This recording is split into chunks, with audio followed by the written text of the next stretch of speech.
Good morning, everyone. Welcome to Morning Coffee with AP. Your guys' question for me today, this is a really good one, actually.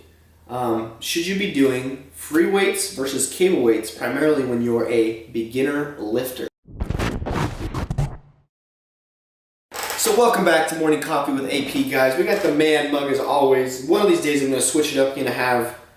I know which one I'm going to use. I think I have a mug that says "Get Shit Done."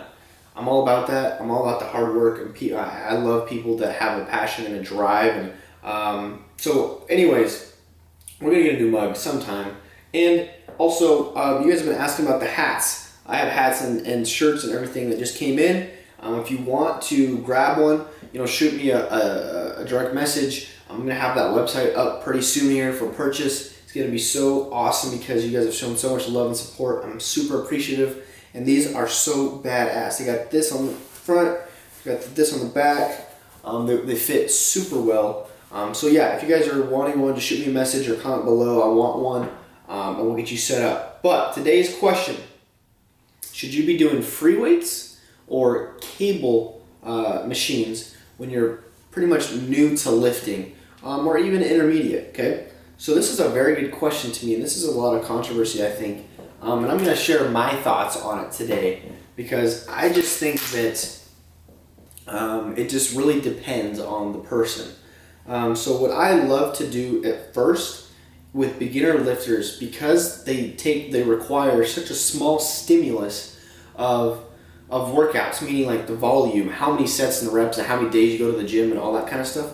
You guys just don't need that much. A lot of times beginner lifters will be lifting too much because they're super motivated, so they'll go to the gym 5-6 days a week, but then they become under recovered, or it's just a waste of extra volume because there's so much adaptability, I can't say that word, adaptability versus what your body actually can recover from and all that kind of stuff, right? So with that, with beginner lifters, maybe you might only need to train 3 days a week. Maybe like 3 full body workouts, or an upper, lower, and then a full body, or something like that, right? And so with that, you have what's called motor engrams. You have like motor neurons firing and stuff through the brain going to the muscle. Pretty much what it's doing is telling it, hey, contract, like lift this thing up.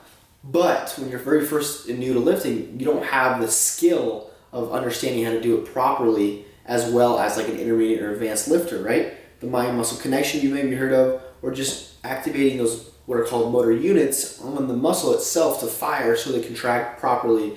You have like high threshold motor units that you're wanting to try and get to for strength and ability, muscle mass, with your fast twitch muscle fiber, stuff like that. So with that though, I always like to use the free weights. I like to do the bread and butter, the free weights, the compound movements. It's just requiring so much of the main muscle groups, and the stability of using the free weights, everything. I love that. But you have to precaution yourself, and I like to start with a lower load, a very light load with the compound movements at a little bit higher of a rep range than normal at first to really focus on the form of the movement, okay?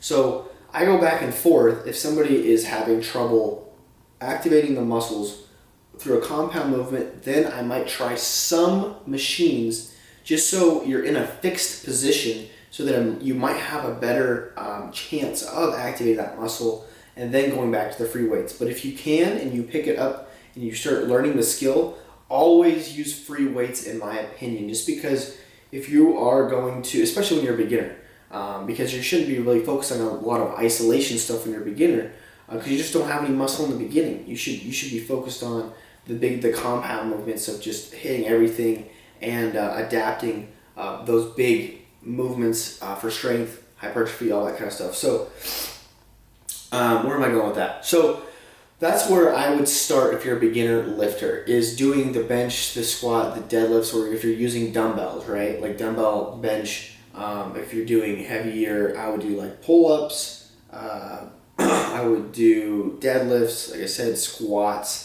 I wouldn't just start with like leg extensions and all that kind of stuff. Maybe hamstring curls, you might need that. I see a lot of people's hamstrings are not as strong. They're kind of weaker, as well as people's hip flexors are tight or whatever your mobility is. Sometimes people get in the gym and they're all kind of messed up because in today's generation world, as I'm doing right now, you're sitting here hunched over and your spine isn't strong. So doing those straight leg deadlifts and just regular deadlifts in general, hopefully is going to strengthen your back to improve your posture, and as well as then focusing on the form for doing those chest presses, you should be retracting your scapula, pushing, because if you're pushing like this, that's how your shoulder starts to hurt. And so that's why I say start with a lighter load at a higher rep range when you are just getting into the free weights, but by far, those are the best movements in my opinion. And then as you get better at that, you're putting in another day a week, or you're going heavier in load. There's research now of like the ranges for hypertrophy going from all the way from like a 5 rep range all the way up to 30. They're going to be hitting different muscle types and stuff like that. But I like to stay in that lower end, anywhere from 5 to 15 is where I usually stay. And so then we can get a little bit of cross there from strength and hypertrophy, because you want to be doing both. So that's where I would say is to take your time and work your way up on the load part of it, the intensity of the load. But first master the form, then increase the load. Make sure the form is good with the free weights, and then once you get to more and more volume and you need more exercises to do, then you can put in some cable work, because I like to utilize those at the end of the workout when you already kind of pre-fatigued, you got blood flow, you kind of tore down the muscle a little bit. Now those cables will put you in a fixed position that you can really stretch the muscle and then contract and drive a lot of blood flow. For example, like cable flies, right? Those are great. I like to use those at the end of a chest workout, because you just totally, destroyed your chest doing some big movements, and now you can really stretch out the muscle, bring a lot of blood back in, bring the nutrients in, stretch it out, because we want to elongate, the muscle as much as possible to get a full range of motion for the most muscle growth.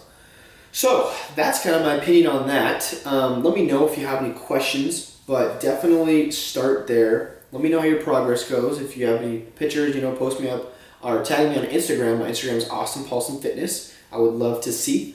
But anyways, if you like the video, give it a thumbs up. I really appreciate all your guys' support. Subscribe to the channel if you haven't already. But other than that, guys, I will talk to you next time.